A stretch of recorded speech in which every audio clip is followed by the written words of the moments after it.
6장 16절로 33절입니다. 한 절씩 교독해서 읽도록 하겠습니다. 지혜를 얻는 것이 금을 얻는 것보다 얼마나 나은고 명철을 얻는 것이 은을 얻는 것보다 더욱 나으니라.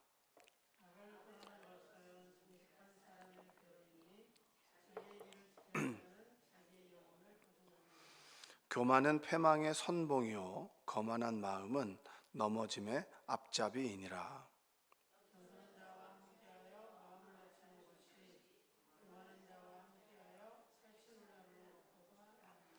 삼가 말씀에 주의하는 자는 좋은 것을 얻나니 여호와를 의지하는 자는 복이 있느니라.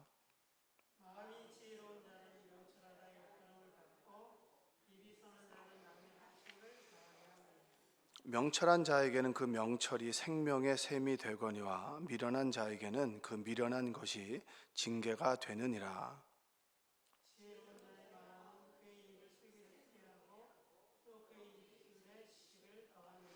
선한 말은 꿀송이 같아서 마음에 달고 뼈에 양약이 되느니라.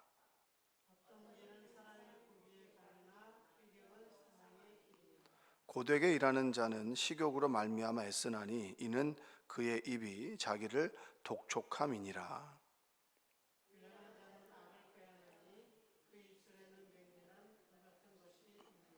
패역한 자는 다툼을 일으키고 말쟁이는 친한 벗을 이간하느니라.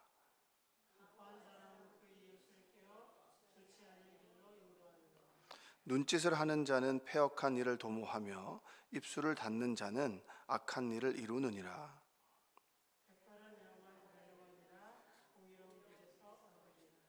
노하기를 더디하는 자는 용사보다 낫고 자기의 마음을 다스리는 자는 성을 빼앗는 자보다 나으니라. 제비는 사람이 뽑으나 모든 일을 작정하기는 여호와께 있느니라. 아멘. 오늘도 하나님의 은혜가 여러분의 삶 가운데 함께 하시기를 주님의 이름으로 축복합니다. 다윗은 하나님으로부터 사랑받는 마음에 합한 왕이었습니다. 탈무드에 보면 이 다윗이 보석 세공업자에게 이런 얘기를 했습니다. 반지를 하나 만드는데 그 반지 안에다 글귀를 좀 써달라고 합니다. 그 글귀를 아주 함축적으로 써달라고 하는데 보석 세공업자에게 내가 성취했을 때 교만해지지 않고 내가 실패했을 때 좌절하지 않고 가장 적절한 말이 무엇이 있겠느냐 이런 겁니다. 그러니까 반지를 항상 볼 때마다 내가 성취했을 때 교만하지 않고 그리고 내가 실패했을 때 실망하지 않을 그 글귀를 보면 넘어지지도 않고 실망하지도 않을 그 글귀를 좀 새겨달라고 합니다. 근데 그 보석 세공업자가 그 말을 새길 수 있겠어요? 없겠어요? 없죠. 다윗도 모르는 그 말을 어떻게 보석 세공업자가 그 말을 쓸 수 있겠습니까? 그분이 이제 고민하다가 누구를 찾아갔냐면 다윗의 아들 솔로몬을 찾아갔습니다. 솔로몬을 찾아가서 아버지가 이런 이유 때문에 여기다가 좋은 글귀를 함축적으로 새겨달라고 하는데 뭘 새겨야 되겠습니까? 라고 했는데 그 솔로몬이 지혜를 가지고 있잖아요. 그래서 그런 얘기를 했습니다. 어떤 얘기를 했냐면 곧 다 지나가느니라 이렇게 얘기했습니다. 뭐라고 얘기했다고요? 교만함도 지나가고 좌절과 절망도 곧 다 지나간다. 이렇게 얘기해. 그게 지혜죠. 자, 성경은 우리에게 대해서 다윗도 고민한 거예요. 뭔가 성취했을 때는 우리가 우쭐하게 되죠. 우쭐하게 됩니다. 교만함은 그냥 한 번 없어지면 없어지는 것이 아니라 찾아오고 찾아오죠. 어느 순간인가 우리가 자꾸 누구를 가르치려고 그래요. 이렇게 하면 안 된다, 저렇게 하면 안 된다. 근데 그 마음 심중에는 사랑하는 마음도 있지만 내가 너보다 낫다라고 하는 게 깔려 있습니다. 누가 누구를 비판할 때 여러분들도 눈에 보이는 사람들 장점이 보이나요? 흠이 보이나요? 흠이 잘 보이나요? 아니면은 장점이 잘 보이나요? 대부분 사람들은 장점보다는 흠이 보입니다. 정확하게 얘기하면 장점도 보이지만 흠이 더 많이 보여요.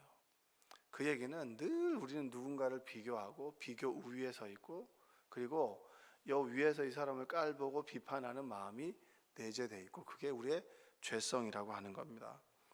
신앙생활의 연수가 지나가면서 조심해야 되는 것이 교만입니다. 교만. 이 교만의 뜻은 하나님의 뜻을 행하지 않는 거예요. 하나님의 뜻을 행하지 않는 것이 교만이고, 그리고 하나님과 동등해지려고 하는 것이 우리의 마음의 심중에 있습니다. 이게 어디서부터 왔는가? 성경은 이 교만에서 하나님과 동일해지려고 하는 타락한 천사로부터 우리에게 왔다. 천사의 본성이, 그 타락한 천사의 본성이 우리에게도 있다, 이렇게 증언해주고 있습니다. 이사야에 보면, 여러분 뭐 계명성아 이런 말 들어보셨어요? 계명성? 들어봤다고 하세요. 이사야서의 14장 12절과 15절에 보면 이 구절이 있습니다. 제가 세 번역으로 한번 읽어드릴게요. 웬일이냐 너 아침의 아들 새벽별아. 이게 계명성이라고 되어 있습니다. 개역개정판에, 여러분이 읽는 성경. 내가 하늘에서 떨어지다니 민족들을 짓밟아 맥도 못 추게 하는 내가 통나무처럼 찍혀서 땅바닥에 나뒹굴다니. 13절 한번 잘 들어보셔야 돼요. 내가 평소에 늘 장담하더니 내가 가장 높은 하늘로 올라가겠다. 하늘의 별들보다 더 높은 곳에 나의 보좌를 두고 저 멀리 북쪽 끝에 있는 산 위에 신들이 모여 있는 그 산 위에 자리 잡고 앉겠다. 그리고 14절에 보면 내가 저 구름 위에 올라가서 가장 높으신 분과 같아지겠다 하더니, 이렇게 합니다. 천사들이 하나님을 서브하다가, 섬기는 일을 하다가 어느 순간부터 하나님과 같아지겠다 하더니 15절에 그렇게 말하던 내가 스올로 땅 밑 구덩이에서도 맨 밑바닥으로 떨어졌구나, 이렇게 얘기합니다. 이사야가. 천사가 하나님을 섬기다가 자꾸 얘기하는 거예요. 섬기는 자리에 있다 보면 뭘 하는 거죠? 자꾸 내가 높아지는 거예요.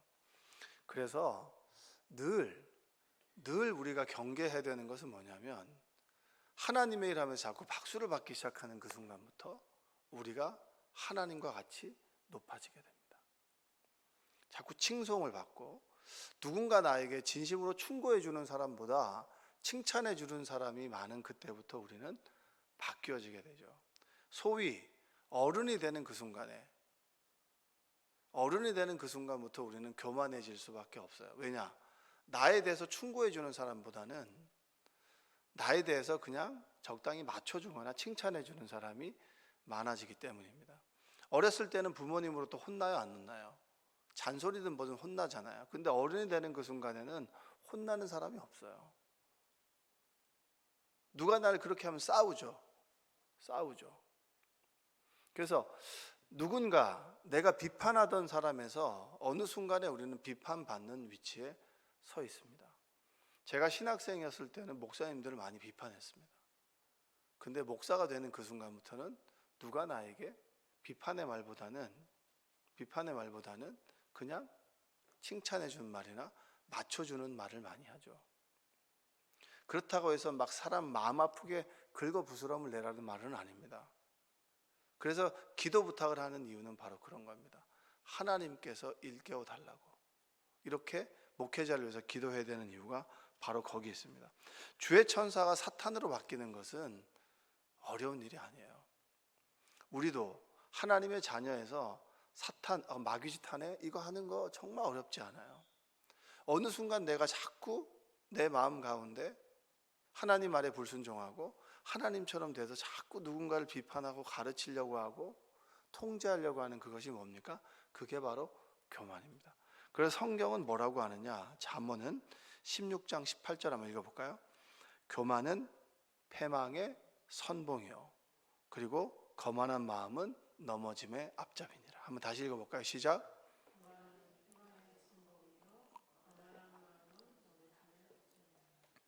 직분, 집사님, 권사님, 장로님, 특히 장로님들이 제일 넘어지기가 쉬워요. 왜냐하면 모이거든요. 목사님들도 마찬가지예요. 직분이 높아지면서는 낮아져야 되는데 자꾸 대우받고 이름 불리고 이러니까 내가 뭔가 된 것 같거든요. 근데 여러분, 이게 아무것도 아니에요. 하나님 앞에 섰을 때는 직분대로 받는 게 아니잖아요. 정말 내가 직분 신앙의 연수, 이거 정말 조심해야 돼요. 늘 넘어질 수 있거든요. 그래서 저는 늘 기도하는 제목 중에 하나가 생명나무교회 마지막이 아름답고, 내 목회의 마지막이 아름답고, 내 인생의 마지막이 아름답다. 누구 앞에서? 하나님 앞에서. 정말 여러분 조심하고 기도하셔야 돼요. 늘 겸손하게. 교만하면 넘어지고요. 그 다음에 교만하면 패망이고, 거만하면 넘어지는 거예요. 거만함이 뭡니까? 위에서 밑을 깔보는 게 거만함이잖아요. 거만하게 구는 사람도 있죠. 목 빳빳하게 세우는 사람, 목이 부드럽지 않은 사람, 그게 거만함이잖아요. 그럼 그리스도인의 참모습은 뭐겠습니까? 19절입니다. 19절 한번 읽어볼까요? 겸손한 자와 함께하여 마음을 낮추는 것이 교만한 자와 함께하여 탈취물을 나누는 것보다 나으니라.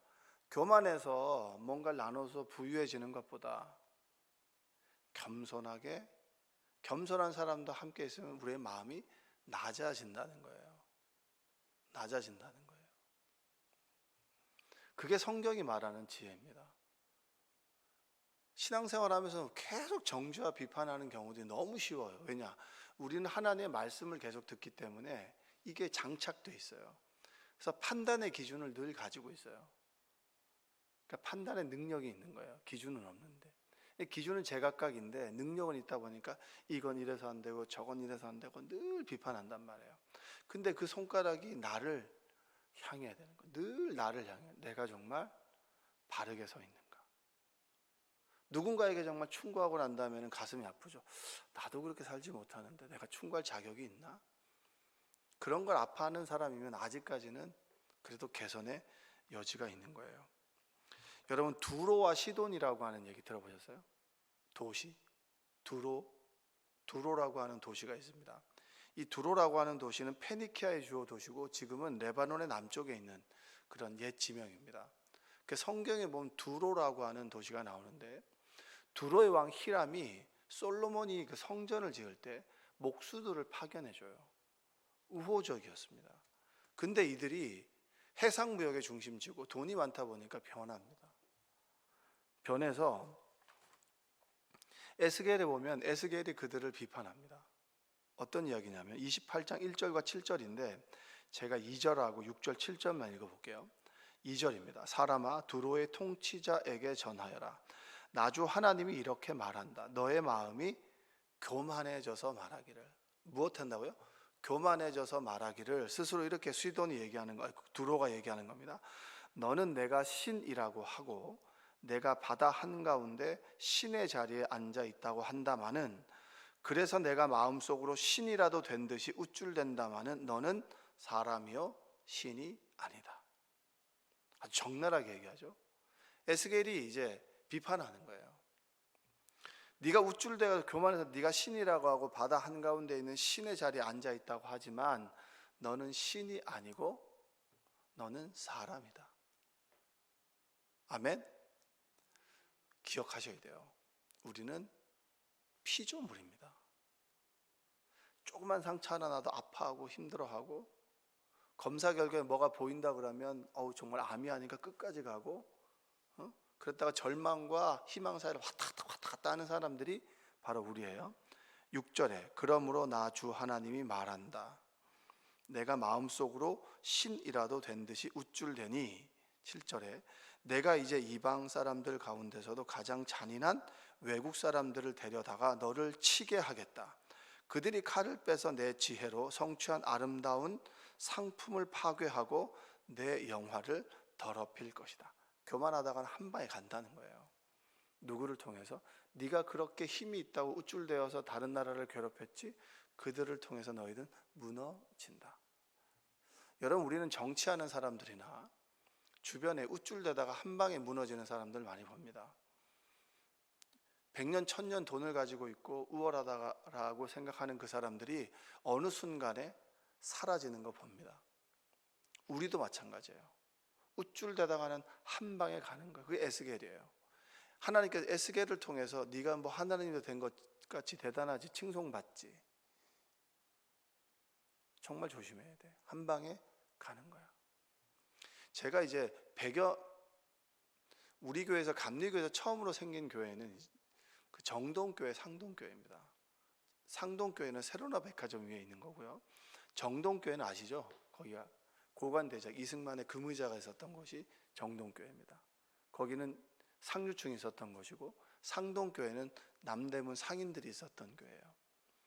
그러니까 상징적인 교회죠. 처음으로 생긴 세문안교회하고 비슷한 만큼 최초에 생겼던 교회니까 지금 역사로 따지면은 140년 되지 않나 싶어요.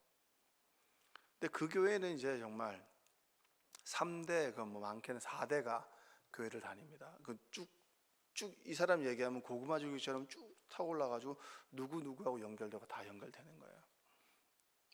근데 거기서 가장 변하지 않는 집단이 어떤 집단인 줄 아세요? 성가대예요. 성가대. 성가대는 여러분 정말 찬양할 때마다 사람들로부터 아멘 아멘 받잖아요. 이분들은 회식을 해도 그때 당시만 해도 9배 이상이었어요. 늘 그들은 이런 게 있었어요. 우쭐우쭐 하는데 이거에 대해서 누구도 말을 못하는 거예요. 누구도 말을 못해요. 늘상 비교되는 집단은 지하에서 얘기하는 교사하고 성가대가 늘 비교가 되는 거예요. 찬양하는 그 자리에 있는 사람들은 늘 칭찬을 받아요. 그렇기 때문에 늘상 목이 고들 수 있어요. 모든 사람들이 그렇다는 건 제가 경험했을 그때. 지금은 무전 달라졌겠죠. 지금은 엄청 줄 만큼 다 줄었어요. 은혜는 없고 사람의 칭송만 있는, 지금의 교회 모습이 껍데기만 있는 교회들이 많이 있습니다.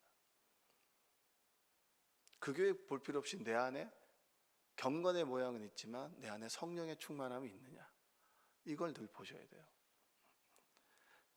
신라권, 존 밀턴이 쓴 신라권이라고 하는 잃어버린 낙원이라고 하는 대서사시에 보면 이런 글귀가 있습니다. 뭐라고 있냐면, 천국에서 서브하는 일이 지옥에 가서 우두머리가 되겠다.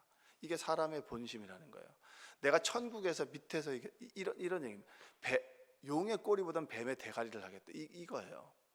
내가 천국에서 그냥 섬김의 자리에 있느니 지옥에 가서라도 난 우두머리가 되겠다. 이게 교만함의 가장 상징적인 모습입니다. 교만함은 딱 두 가지 모습으로 나타나요. 우리 실상에서 보면 첫 번째는 시기심이에요.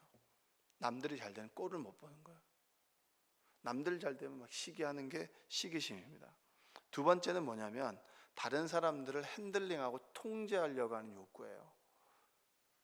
이게 지배 욕구입니다. 그러니까 교만함이라고 하는 것이 하나님 말씀에 불순종하고 하나님처럼 되려고 하는 것이 우리 실상에서는 두 가지로 나타나는데 다 걸리는 거예요. 여러분이나 저는 안 걸리는 사람이 아무도 없어요.